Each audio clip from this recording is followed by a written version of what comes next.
고치리까. 아멘.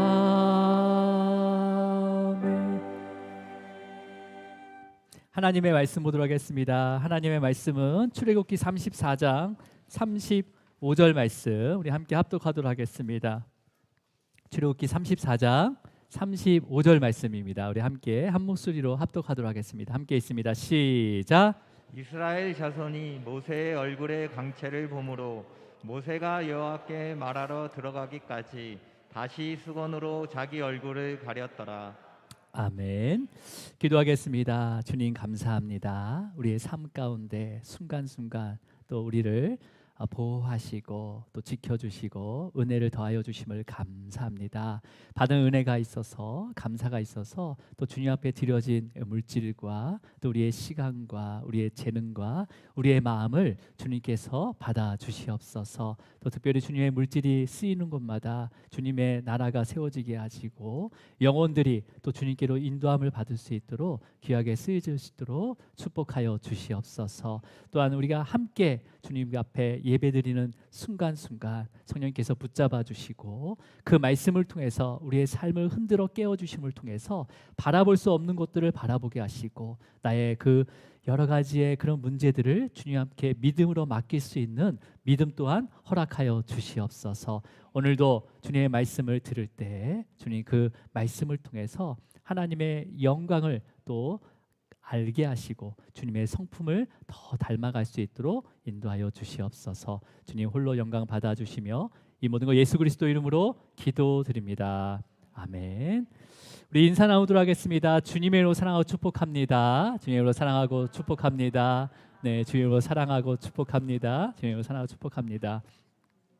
자, 오늘 묵상할 34장, 출애굽기 34장의 말씀은 하나님과 이스라엘 사이에 맺어졌던 계약이 있었습니다. 그렇죠? 계약이 있었는데 이스라엘 백성들이 금송아지를 만들어서 숭배함으로 그 계약이 깨어지고 말았어요. 그렇죠?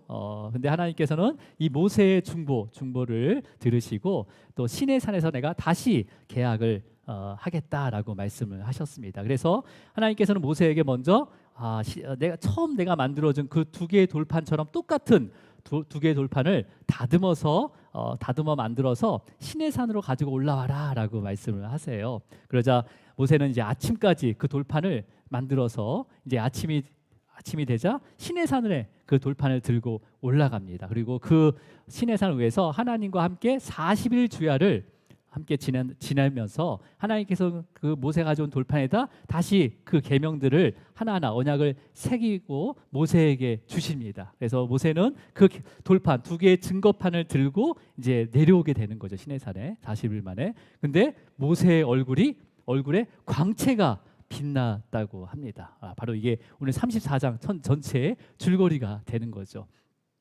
자, 여러분, 이제 이 사건을요, 이게 한 주의 말씀을 전할 수가 없습니다. 그래서 그 모세의 얼굴에 광채가 나는 이유에 대해서 오늘 이번 주에 묵상을 하고 또 다음 주에는 모세의 얼굴에 그 광채를 수건으로 왜 가렸는지에 대해서 이렇게 2주 동안 함께 묵상하도록 하겠습니다. 자, 여러분은 모세처럼 얼굴에 광채가 나기를 원하십니까? 저도 원합니다. 예, 저도 원해요. 우리가 지금 이 본문을 보면요. 근데 본문을 보면 모세는요, 자기의 얼굴에서 광채가 나기를 원하지 않았어요. 그러니까 기대하지도 않았다는 거죠. 그리고 실제로 자기의 얼굴에 광채가 나는지도 깨닫지 못했습니다. 자, 우리 본문 29절을 한번 먼저 읽어볼게요. 시작. 모세가 그 증거 두 판을 모세의 손에 들고 시내산에서 내려오니 그 산에서 내려올 때 모세는 자기가 여호와의 말하였으므로 말미암아 얼굴에 광채가 나나 깨닫지 못하였더라. 네. 얼굴 피부에 광채가 나나 깨닫지 못하였더라. 물론 이제 그다음 거울이 없으니까 알 수가 없었겠죠.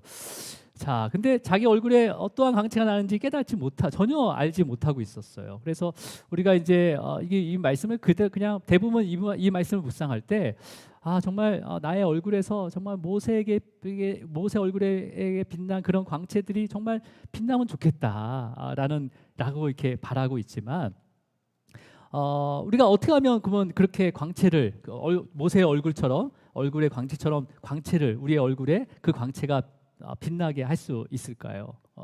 여러분 우리에게는요 우리의 얼굴에 광채를 나게 할 수 있는 어떠한 것도 없습니다. 우리에게는 없어요. 예. 물론 이제 뭐 화장품을 좀 좋은 걸 쓰거나 뭐 이렇게 바르면 이렇게 뭐 물광을 내면 뭐 이렇게 바를 수 있지만은 절대 우리 안에서부터 빛은 나오지 않습니다. 하지만 이제 지금 저의 얼굴은 어떻게 여러분보다 좀 광채가 나지 않나요? 왜 광채가 나는 거죠? 괜찮은 거죠? 예, 저의 앞에서 비추고 있는 이게 7개의 조명이 저를 비추고 있잖아요, 그죠? 이걸 뭐라고 합니까? 조명빨이라고 하잖아요, 조명빨, 그죠? 그래서 여러분, 저는 이 광채를 유지하기 위해서는 항상 그 빛을 향하고 있어야 돼요, 제 얼굴은요, 그죠? 조금이라도 틀어지거나 이 빛에서 벗어나면 그 광채 그냥 사라집니다, 그죠? 그리고 또 이 조명과 저 사이에 뭔가가 가려진다면 또 저는 광채를 낼 수가 없는 거죠, 그죠? 그렇다면 모세의 얼굴에 빛나는 그 광채는 물론 하나님의 영광의 빛에 또 노출되어서 그 광채가 일어나고 있지만 그 영광의 빛이 늘 비치는 건 아니단 말이에요. 근데 그 빛을 드러내고 있는데 그러면 어떤 모세의 얼굴에서 빛나는 그 광채는 어떤 빛일까? 이게 바로 오늘 이제 말씀할 묵상의 제목입니다. 어떤 빛이고 어떻게 해서 어떤 이유로 빛이 나는지에 대해서 묵상을 하게 될 것입니다. 자, 그렇다면 여러분 먼저 모세가 지금 공식적으로 시내산에 3번째 올라가는 거예요. 3번째 올라가. 그러면 여러분 지금 이 3번째 시내산에 올라가는 이유가 뭐죠? 한번 생각을 잠깐 빨리 하셔야 돼요. 제가 앞에 설명했지만 이유가 뭐예요? 새 계약을 다시 하기 위해서. 하나님의 계약을 다시 하기 위해서. 그러니까 모세는 이스라엘 백성들이 깨트리는 언약을 다시 맺기 위해서 하나님의 말씀대로 그 돌판을 준비해서 지금 아침에 시내산 꼭대기로 올라가는 거예요, 그렇죠? 하나님께서는 그렇게 시내산 꼭대기에 올라오게 되면 그 돌판은 내게 보이라라고 명령을 하시는데 그 다음에 말씀하시는 게 어떤 말씀인지 우리 3절을 읽어보도록 하겠습니다. 34장 3절 말씀이에요. 자, 함께 읽겠습니다. 시작. 아무도 너와 함께 오르지 말며 온 산에 아무도 나타나지 못하게 하고 양과 소도 산에서 먹지 못하게 하라. 자, 이 구절에서 3가지를 요구하고 있습니다. 아무도 너와 함께 오르지 말라. 그러니까 너 혼자만 오라는 거죠. 예전에는 뭐 여호수아도 따라가고 장로도 쭉 따라가기로 했지만 오직 너 혼자만 와라는 거예요. 혼자만. 그 다음에 뭡니까? 온 산에 하나님 임재한 그 신의 산에 아무도 보이면 안 된다는 거죠. 그러니까 예전에는 경계를 정해놓고 그 경계까지만 오라고 했는데 이번에는 그 산 주위에 아무도 나타나지 말라는 거예요. 그러니까 굉장히 좀 엄격하게 이 계약을 이제 체결하겠다는 거죠. 좀 더 엄격하게. 자, 근데 세 번째 이게 여기까지는 이해가 돼요. 예, 이해가 돼요. 자, 근데 3번째 뭐라고 돼 있죠? 3번째 양과 소도 산에서 먹지 못하게 하라라고 이렇게 명령을 하십니다.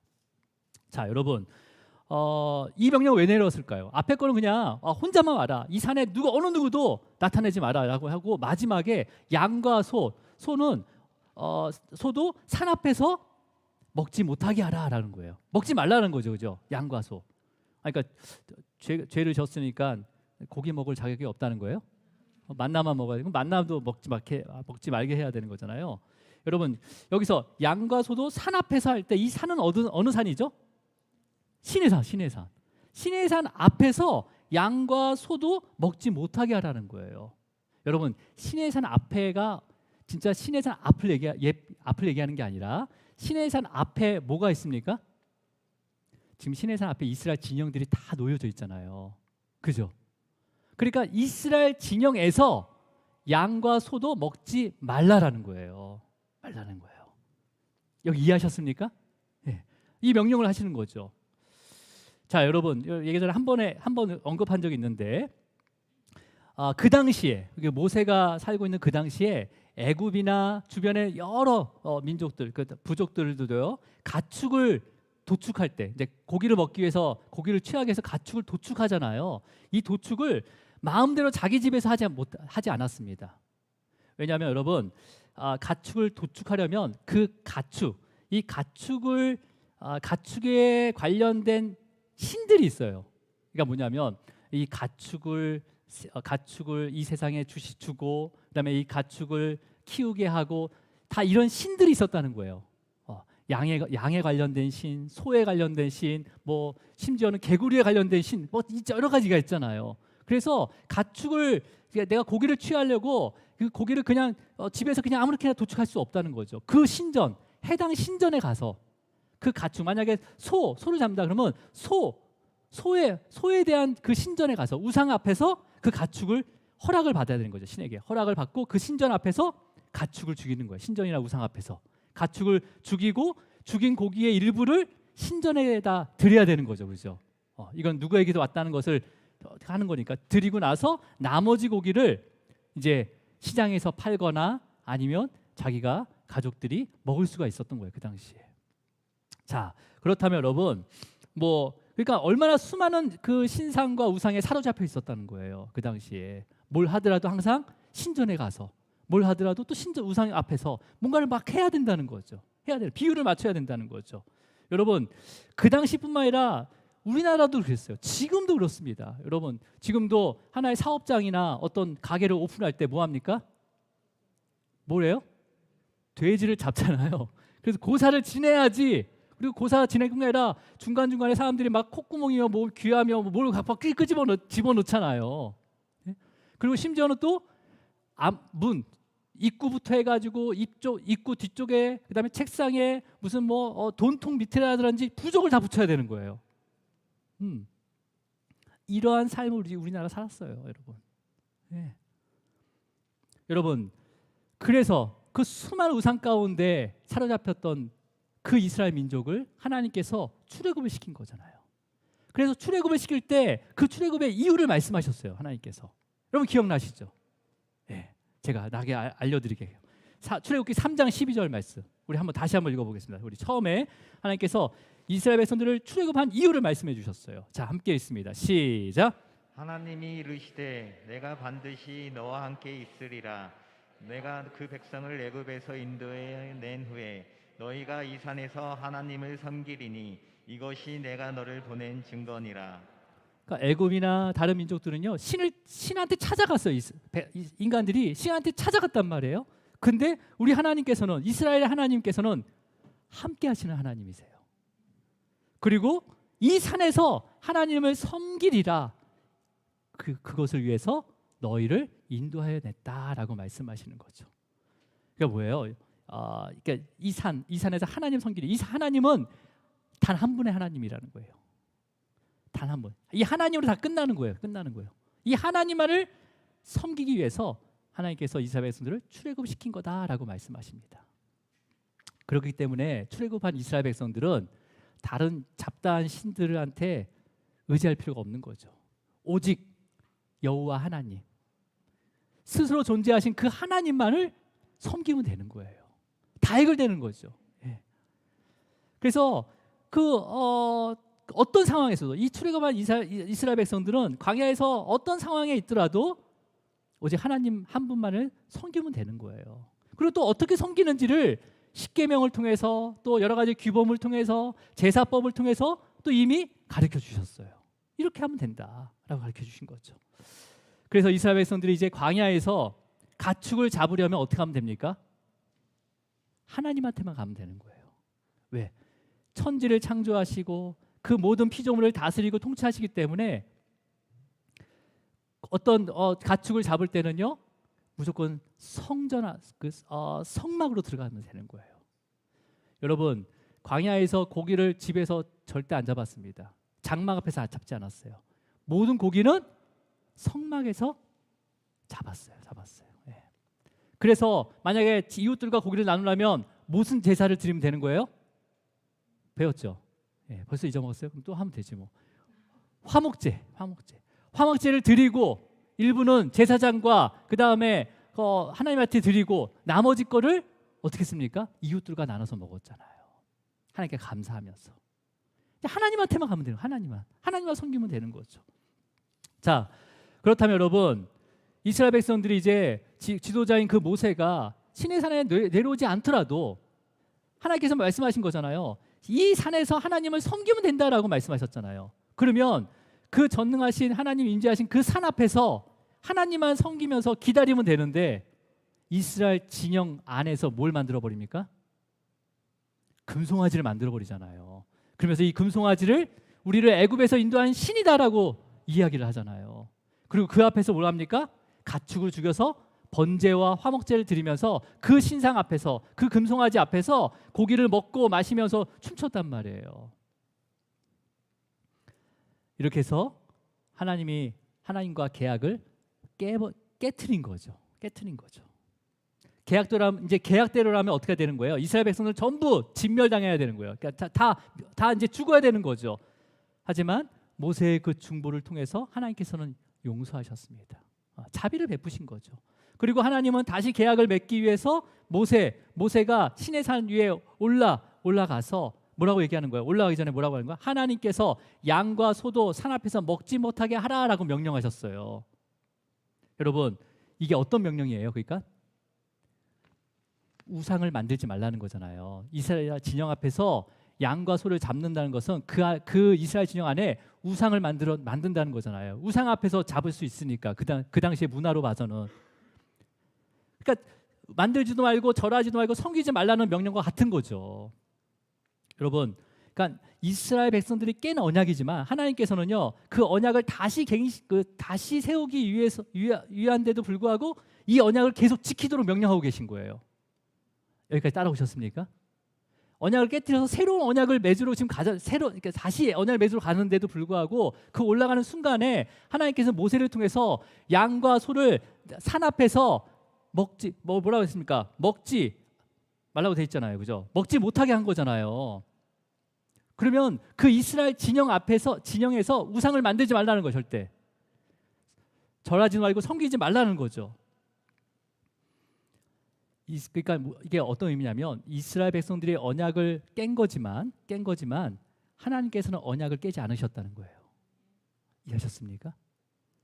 우리가 언약을 깬 거지 하나님은 절대 언약을 깨지 않았다는 거예요. 그래서 그 언약을 여전히 계속해서 명령하시는 거죠. 지키라고. 여러분, 지금도 우리가 주님을 거부하고 믿지 않은 거지 우리 주님께서 우리를 한 번도 거부하지 않으셨어요. 그렇잖아요. 여러분, 여기서 하나님이 거부해서 내가 지금 예배 올 수 없습니다, 이렇게 생각하신 분 있어요? 하나님은 언제든지 문을 열고 계셨어요. 누구든지 오라고 말씀하셨어요. 우리가 거부한 거잖아요. 근데도 불구하고 주님께서는 신실하게 우리를 기다리고 계셨다는 거죠. 우리를 절대 떠나지 않으셨습니다. 그러니까 여러분, 지금 그 죄를 범하고 이스라엘 백성들이 죄를 범하고 이제 다시 언약을 맺기 위해서 하나님께서 모세에게 너 혼자만 와야 돼. 이 온 산에 누구도 나타나면 안 돼 하고 강력하게 경고했지만은 모세가 두려워하지 않은 이유가 뭐예요? 바로 하나님께서 그 언약을 지키고 계시다는 거죠. 그것 때문에 두려워하지 않고 시내산에 올라갈 수 있었던 거예요. 세 번째로. 자, 우리 5절을 읽어볼게요. 자, 시내산에 올라가서 어떤 일이 일어나는지 5절입니다. 시작. 여호와께서 구름 가운데 강림하사 그와 함께 거기 서서 여호와의 이름을 선포하실세. 자, 모세가 시내산에 착 올라오니까 구름이 짙게 깔리면서 아마 그 하나님의 강림하셨다는데 하나님이 임재하신 거죠. 어디로 임재하신 거예요? 그와 함께 거기에 서서라고 돼 있어요. 이게 그와 함께 서서 진짜 뭐예요? 지금 이런 그와 함께 거기 섰다는 것은 실질적으로 하나님께서 거기 서 있다는 개념이 아니라 이 출애굽기를 모세가 기록했잖아요. 이거를 의인화시킨 거예요. 모세가 기록을 하면서 어떤 의인과 하냐면 주님의 그 임재가 나에게 임했다는 거죠. 그러니까 이거를 의인화시킨 거예요. 주님의 주님의 그 임자가 내 마음 가운데 역사하고 있다는 거예요. 그 신의 산 위에서. 자, 어떤 역사가 일어나는지 우리 6절을 이어서 읽도록 하겠습니다. 시작.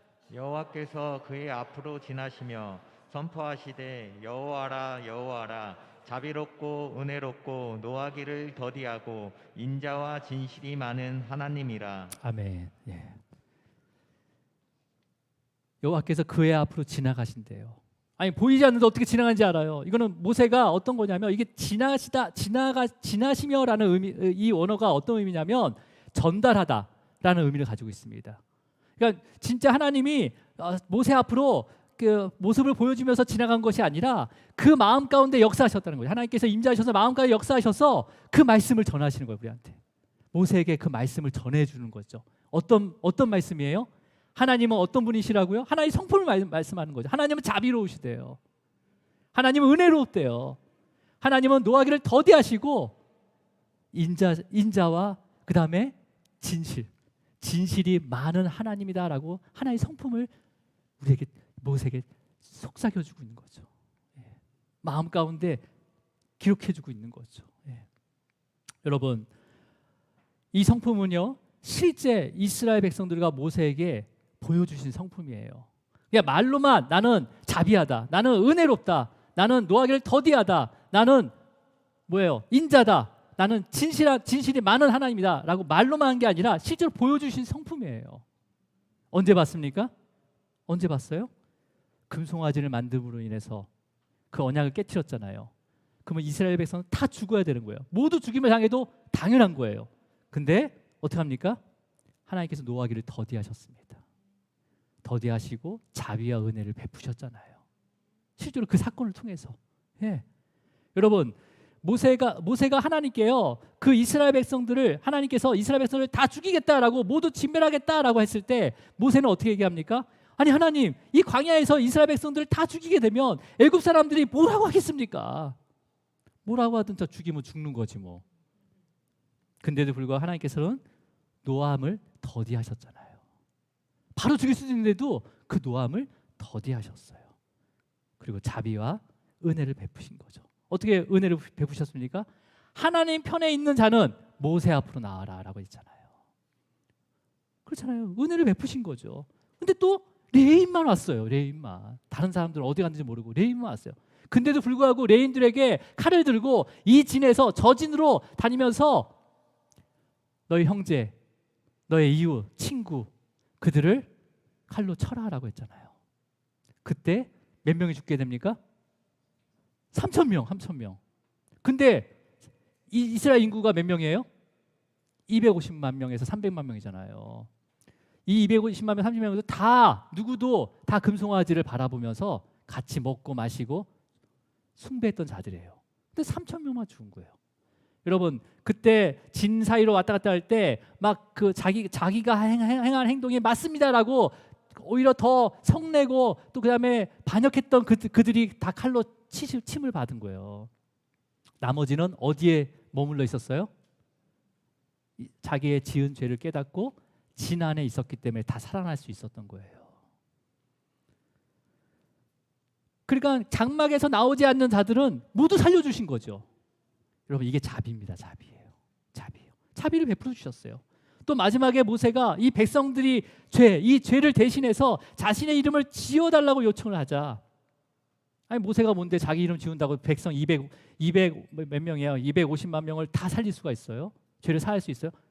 근데 하나님께서는 이 백성들의 죄를 사해 주셨어요.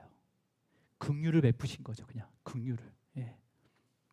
그러니까 여러분, 이 금송아지의 사건이 얼마나 중요하냐면 하나님의 성품이 드러난 사건이에요. 성품이. 인간의 이 목이 뻣뻣한 백성의 모습도 보여지지만은 그럼에도 불구하고 하나님의 성품이 보여진 사건이 바로 금송아지 사건이라는 거예요.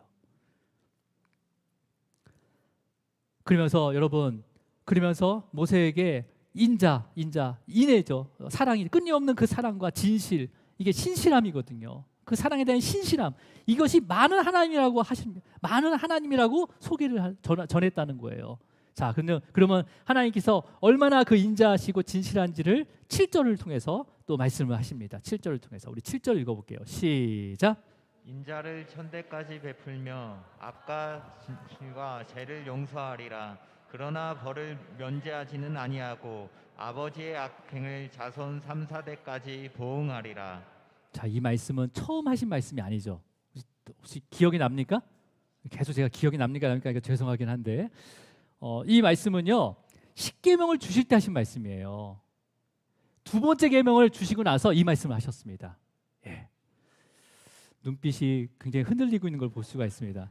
20장 5절과 6절 말씀을 한번 읽어볼게요. 20장 5절과 6절 함께 있습니다. 시작. 그것들에게 절하지 말며 그것들을 섬기지 말라. 나 내 하나님 여호와는 질투하는 하나님인즉 나를 미워하는 자의 죄를 갚되 아버지로부터 아들에게 3, 4대까지 이르게 하거니와. 네, 여기서는 5절에서는 아들 먼저 나오죠.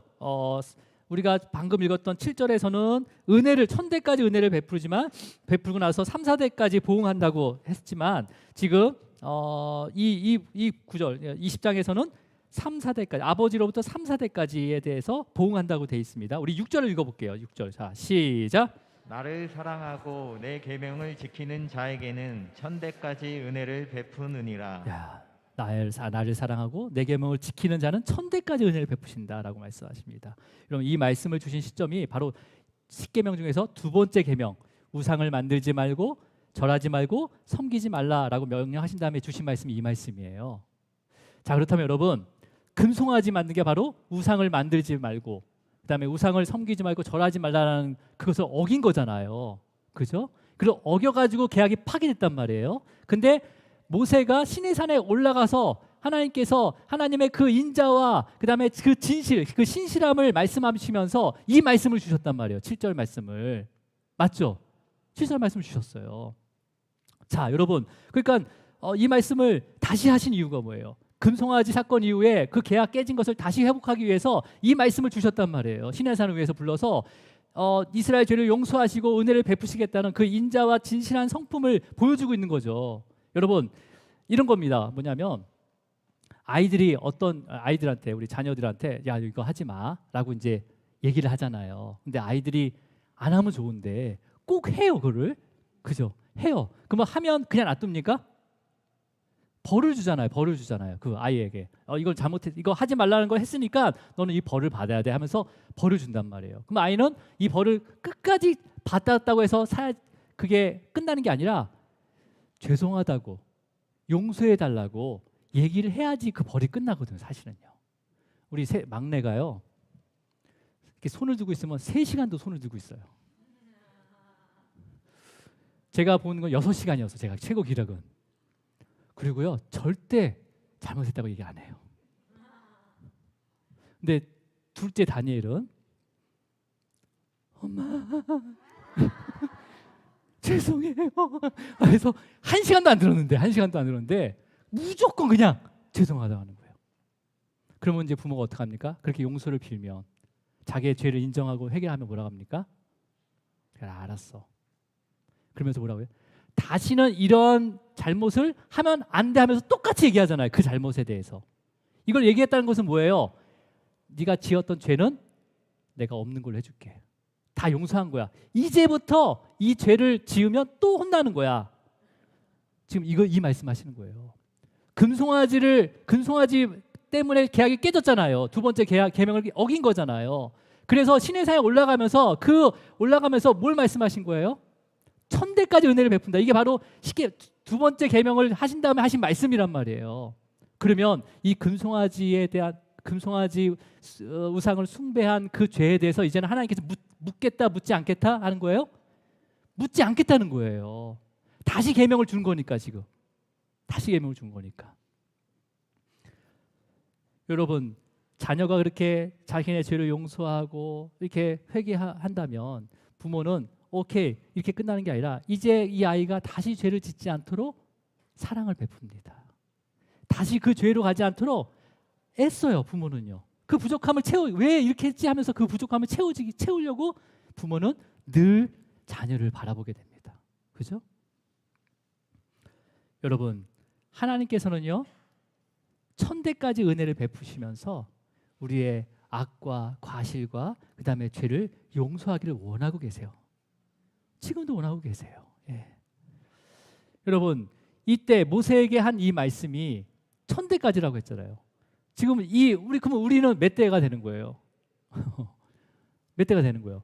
모세로부터 지금까지의 시간은요 3,400년의 시간이 지났습니다. 그러면 이스라엘의 기준, 이게 성경의 기준으로 한 세대는요 희년 50년을 기준으로 합니다. 그럼 3,400년에 400년은 몇 세대가 지냈냐면 68세대가 지낸 거예요. 그러니까 약속하신 1000세대에 이르지 않았으니까 우리는 여전히 몇 세대 되는 거죠? 932세대니까 아직 1000대까지 은혜를 베푸신다니까 나는 그 은혜의 인등원에 그런 시간적인 개념이 아니라는 거죠. 이 말씀을 받는 세대로부터 1000대가 되는 거예요. 그리고 만약에 우리 자녀들이 이 말씀을 읽으면서 이 말씀을 지키고 이 하나님의 말씀을 사랑하고 지키는 자, 내가 지켜야 되겠다 하면 그걸 깨닫는 순간부터 1000대가 되는 거예요. 그러니까 하나님의 은혜는 영원하다는 거죠. 영원하다는 거예요. 이게 바로 신실함이에요. 신실함. 네. 바로 인자하심이죠. 바로 이게 인애예요. 인애. 여러분 그러면서 영원히 은혜를 베풀겠다고 약속을 하시는 거죠. 모세에게. 그러면서 또 뭐라고 합니까? 하나님께서는 모세에게 아버지의 악행을 3, 4대까지 보응하시겠다라고 말씀하세요. 이 말씀을 우리가 한번 묵상했던 거예요. 예. 다시 이제 복습을 하는 거죠. 그러면 여러분 이걸 지금 기준으로 생각하면 아버지 때문에 왜 자녀가 벌을 받아야 돼요? 아버지가 가세요. 아버지가 벌을 받으세요. 이렇게 얘기할 수도 있는 거죠. 지금의 생각은 그죠? 근데 여러분 그 당시에는요 이 3, 4대가 한 텐트에서 살았어요. 한 장막에 있었다는 거예요. 3, 4대가. 그러니까 아버지의 악행이라고 한 것은요 단순히 아버지가 악행을 저지른 것을 이야기하는 것이 아니라 그 죄의 영향력을 얘기하는 거예요. 영향력. 그러니까 죄뿐만 아니라 어떤 잘못된 가르침이나 잘못된 신앙, 이 신앙 이런 것들은요 이 개인뿐만 아니라 가족과 공동체와 교회까지 흔들 수 있다는 거예요. 실제로 여러분 가정 가운데 누가 이단이 빠지거나 아니면 보증을 서서 힘들게 되면 개인만 힘든 게 아니라 그 공동체에 속한 사람이 다 힘들게 되잖아요. 그죠? 네. 그런 것처럼 여러분 그 죄에 미치는 영향을 얘기하는 거예요. 그러니까 이 3대까지 보응한다는 것은요 내가 그거에 대해서 죄의 값을 치러야 된다 그런 개념이 아니라 이게 죄의 결과가 우리의 삶 가운데 즉각적으로 미치게 된다. 중대한 영향을 미치게 된다는 의미인 거예요. 하지만 은혜는 몇 대까지 간다고요? 1000대까지 간다는 거예요. 1000대까지. 여러분 이것을 전체적 그림을 보면서 묵상을 해야지 하나에 묶여 있으면 가계 저주로 이런 엉뚱한 일이 일어나는 거예요. 주님께서는 우리의 죄와 악행과 그 과실들을 용서하기를 원하고 계세요. 예. 그러니까 여러분 이걸 그냥 문자적으로 보더라도 은혜가 더 큰 거예요? 죄에 대한 보응이 더 큰 거예요? 은혜가 더 큰 거예요. 훨씬. 죄는 그 3, 4대에 보응하지만 은혜는 1000대까지 베푸신다잖아요. 악행과 죄와 과실 그런 것들을 용서하시면서 은혜를 베푸신다잖아요. 그러니까 여러분 금송아지 사건에 3,000명 죽인 거 잔인하다 생각할 수 있지만 사실은 어떻게 해요? 하나님께 은혜를 베푸신 거예요. 네. 죄를 돌이키고 살아남은 사람들이 몇 명이나 돼요? 249만 7천 명이나 된단 말이에요. 은혜가 더 큰 거예요? 그 죄의 보응이 더 큰 거예요? 죄의 보응이 더 큰 거예요? 은혜가 더 큰 거잖아요. 여러분 우리가 어떤 죄를 지었더라도 빨리 회개하시기 바랍니다. 그리고 1000대까지 베푸신 그 은혜를 누리셔야 되는 거예요. 예. 자 그렇다면 여러분 시내산 위에서 이 말씀을 들은 모세는 급히 땅에 엎드리면서 경배를 하게 됩니다. 그리고 하나님께 이렇게 고백을 하게 돼요. 어떻게 말하는지 우리 9절을 읽도록 하겠습니다. 9절입니다. 시작. 이르되 주여 내가 주께 은총을 입었거든 원하건대 주는 우리와 동행하옵소서. 이는 목이 뻣뻣한 백성이니이다. 우리의 악과 죄를 사하시고 우리를 주의 기업으로 삼으소서. 자, 모세가 내가 주께 은총을 입었습니다라는 것은 어떤 은총인 거예요? 우리의 죄, 그다음에 우리의 과실, 우리의 악행 이것을 용서하신 것뿐만 아니라 이제는 천대까지 은혜를 베푸시는 그 은총을 입었다는 거예요. 그냥 입으로만 하는 게 립 서비스가 아닌 거예요. 진짜 그렇게 입은 거예요 지금 신의 삶을 위해서. 예. 그러면서 우리와 동행해 주세요라고 부탁을 하는 거죠. 간구하는 거죠. 그러면서 여전히 우리는 목이 뻣뻣한 백성입니다라고 고백하면서 우리의 악과 그 죄, 앞으로도 수많은 악과 죄를 지을 수 있는데 그것을 용서하여 주세요라고 간구하는 거죠 지금. 예. 지금 모세가 순전히 자기의 영광을 위해서 살아가고 있습니까? 아니에요. 그 영혼들을 위해서 살아가고 있는 거죠. 예. 그러면서 우리를, 이 목이 뻣뻣한 우리를 주님의 기업으로 삼아주세요 라고 고백을 합니다. 여러분, 세상의 기업은 오너가 책임지잖아요. 그죠? 그러면 주님의 기업으로 삼아달라는 것은 누가 책임져 준다는 거예요? 네, 주님이 책임져 준다는 거예요. 이 모세의 이 믿음이 어디서 나온 거예요? 모세는 금송아지 그 사건을 경험했어요. 그죠? 그 경험한 가운데 하나님의 은혜와 그 다음에 하나님의 자비와 긍휼하심과 그 노하기를 더디하심, 그 인애와 진실을 경험했어요. 근데 확실히 이 믿음이 생긴 거는 언제입니까? 하나님의 말씀을 들었을 때. 경험을 했지만 이 믿음이 어떤 믿음인지 몰랐어요. 근데 이 경험을 통해서 하나님의 말씀을 들음을 통해서 믿음이 생긴 거죠. 그죠? 그래서 우리의 믿음은 말씀을 들음을 통해서 생기게 됩니다. 네. 물론 경험하는 것도 중요하죠. 하지만 경험으로 끝난 게 아니라 그 경험 가운데 또 하나님께서 말씀해 주신 게 있단 말이에요. 그 말씀을 들어야 되는 거죠. 그래서 여러분, 말씀을 듣는 자리에 나오시길 바랍니다. 네. 오직 말씀만이 우리의 삶이 해석이 돼요. 우리의 인생이 해석이 돼요. 다른 걸로 해석이 될 수가 없어요. 하나님의 그 인생 가운데 하나님께 베푸신 그 자비와 그 은혜와 그 노하기를 더디하심과 그 진실하심과 인애를 그 말씀을 통해서 찾을 수가 있는 거죠. 그렇게 되면 믿음이 자라는 거예요. 그래서 이러한 믿음이 없다면 어떡합니까? 나의 자녀, 나의 가정, 나의 직장, 사업장 주님의 기업으로 맡기지 못합니다. 어떻게든 내가 해보려고 하는 거죠. 어떻게든 내가 한번 책임져 보려고 하는 거죠. 책임져 집니까? 안 집니까? 안 져지더라고요. 예. 되는 것 같지만 안 되더라고요. 예. 여러분의 그 모든 삶을 주님의 기업으로 맡기시길 바랍니다. 예. 맡긴다는 건 뭐예요? 주님이 책임져 준다는 믿음이 있는 거예요. 믿음이. 예. 그러면 우리의 기업은 주님께서 책임져 주십니다. 예. 그래서 하나님께서는요 모세에게 이제 10절부터 26절까지 보면 우리가 앞에서 봤던 그 모든 율법을 다시 쫙 이렇게 말씀을 해주세요. 절기까지 한번 지켜야 절기까지 다 말씀을 해주십니다. 우리가 이제 앞에서 살펴봤으니까 그거는 이제 넘어가고 그랬을 때 이제 모세의 모습을 이제 볼게요. 모습을 자 28절 있습니다. 28절 자 함께 있습니다. 시작. 모세가 여호와와 함께 40일 40야를 거기 있으면서 떡도 먹지 아니하였고 물도 마시지 아니하였으며 여호와께서는 언약의 말씀 곧 십계명을 그 판들에 기록하셨더라. 자 모세가 자 보세요. 모세 나이가 몇이었습니까 이때? 몇이었죠? 80세.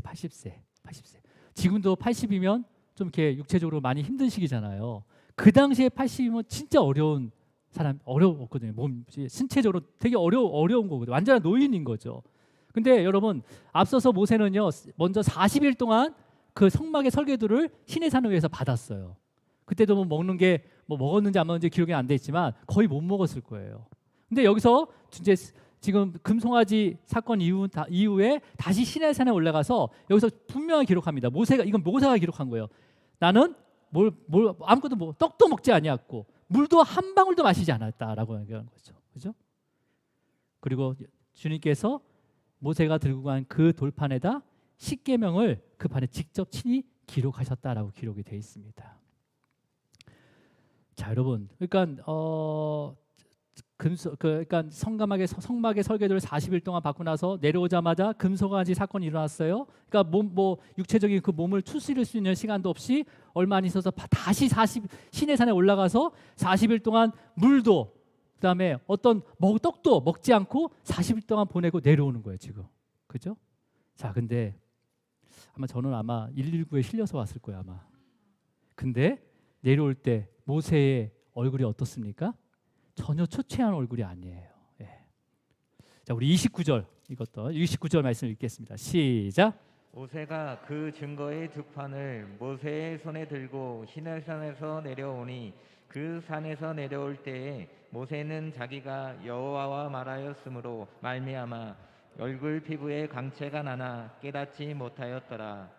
모세 얼굴에 뭐가 나타나다고요? 광채가 나타나는데 자기는 보지 못했대요. 물론 거울이 없으니까 보지 못했겠죠. 광채를 깨닫지 못하고 있었어요. 자, 여러분 이제 말씀을 좀 정리하겠습니다. 이제 다음 주에는 그 광채를 모세가 수건으로 가리게 된단 말이에요. 그 가리는 이유에 대해서 한번 살펴볼 텐데, 그렇다면 지금 모세의 얼굴 피부에 광채가 난 이유가 뭡니까? 우리가 쭉 앞에서 이렇게 읽었는데, 우리가 봤는데 이유가 뭘까요? 물론 이 본문에서는요, 모세는 자기가 하나님과 말하였으므로 말미암아 하나님과 대화를 함을 통해서 내 얼굴이 광채가 빛났다라고 하는데 나는 깨닫지 못했다라고 모세가 직접 기록했지만 그러면 하나님과 말만 하면 광채가 나나요? 그러니까 하나님 앞에서 기도만 하면 광채가 나요? 여러분 기도를 많이 하고 하나님과 막 이렇게 막 하고 나온 다음에 딱 거울 딱 보면 광채가 나요? 그 말씀을 찾을 수 있는 말씀이 잠언에 있습니다. 잠언의 15장 13절 말씀, 우리 말씀을 읽고 이제 말씀을 정리할게요. 자, 함께 있습니다. 시작. 마음의 즐거움은 얼굴을 빛나게 하여도 마음의 근심은 심령을 상하게 하느니라. 그러니까 모세가 시내산에 올라가서 이를 악물고 40일 동안 떡도 안 먹고 물도 안 먹고 회개하면서 하나님과 말만 해서 광채가 난 게 아니라는 거예요. 모세가 40일 주야를 떡도 먹지 않고 물도 마시지 않았는데도 그 얼굴 피부에 광채가 났다는 것은 모세의 마음에 뭐가 있었다는 거예요? 즐거움이 있었다는 거예요. 마음에 즐거움이 있었다는 거예요. 그 마음의 즐거움이 뭐로부터 온 거예요? 하나님 말씀으로부터 온 거죠. 근데 그 말씀이 어떤 말씀이에요? 천대까지 은혜를 베푸시겠다는 거죠. 하나님의 그 자비하심과 하나님의 그 은혜와 노함을 더디하시고 그다음에 그 인애와 그 진실을 베푸시면서 우리의 악과 우리의 죄와 우리의 과실을 용서하시면서 천대까지 베푸신다는 그 하나님의 그 약속의 말씀을 붙잡고 그 마음에 즐거움이 있었다는 거죠. 여러분 이러한 즐거움이 여러분에게 채워지기를 축원합니다.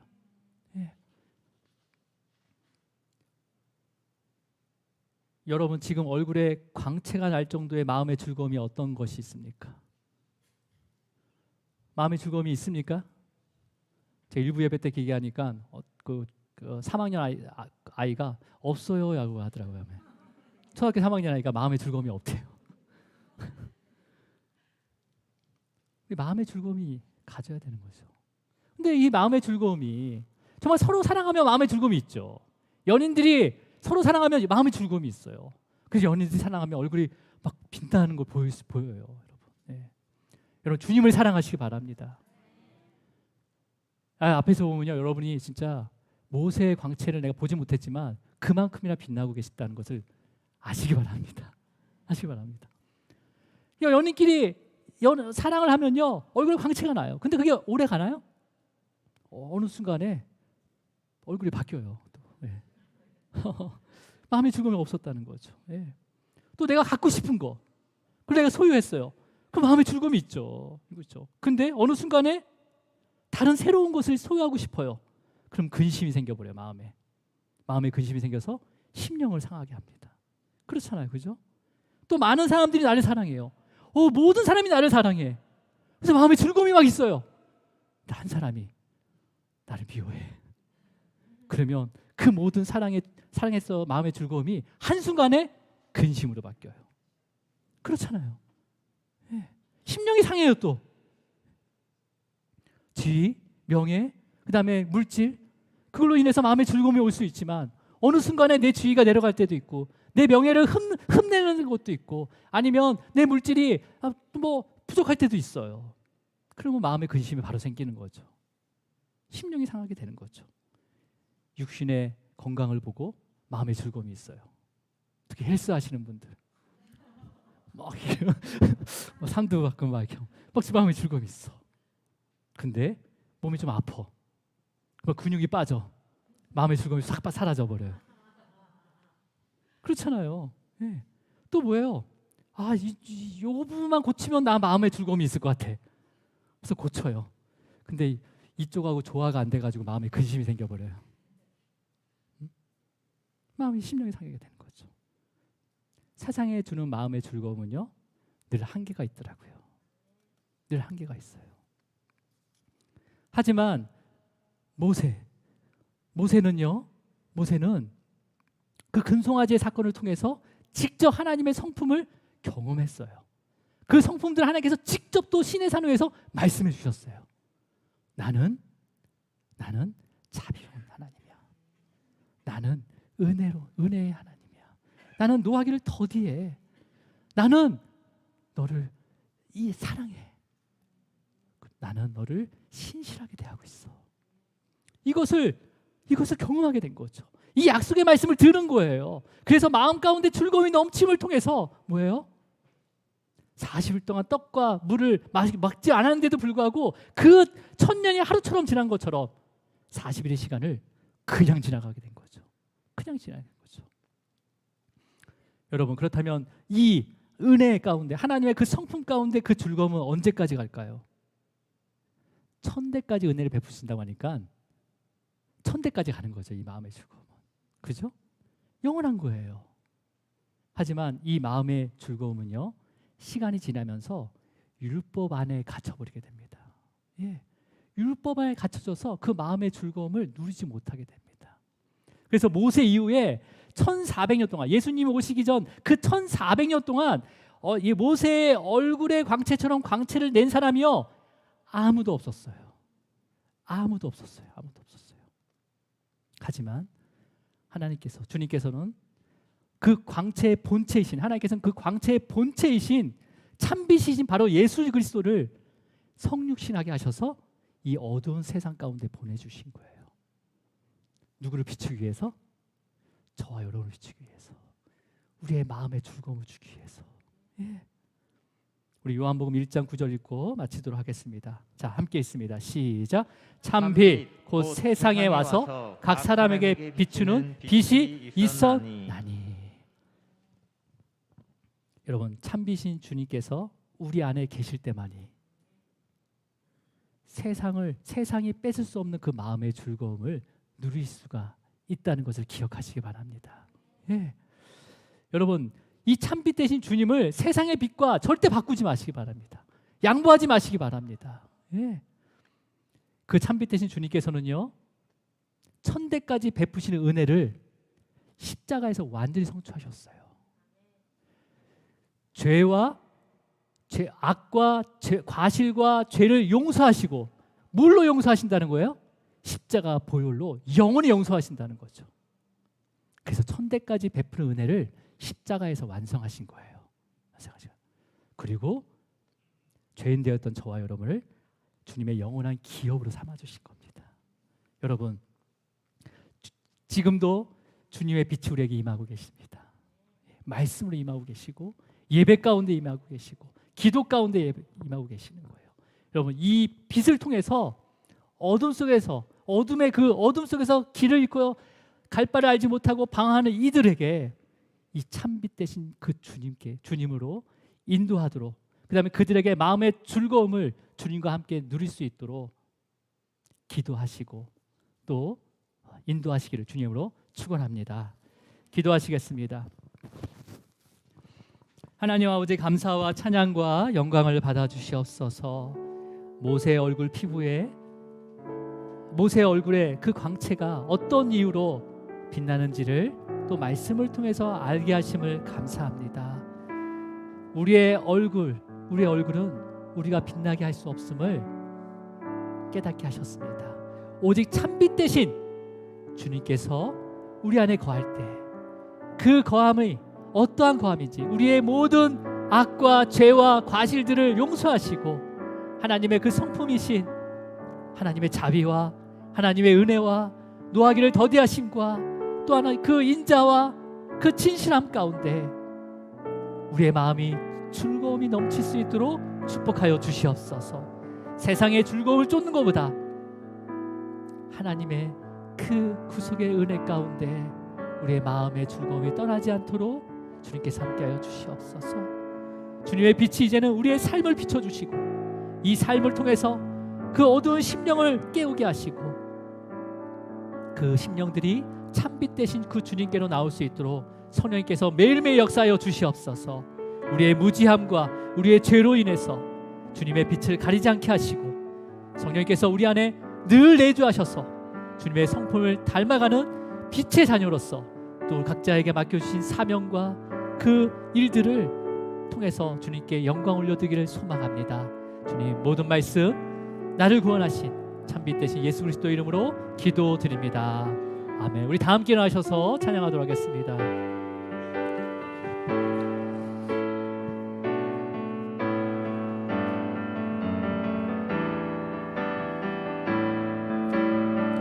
나 무엇과도 주님을 밟지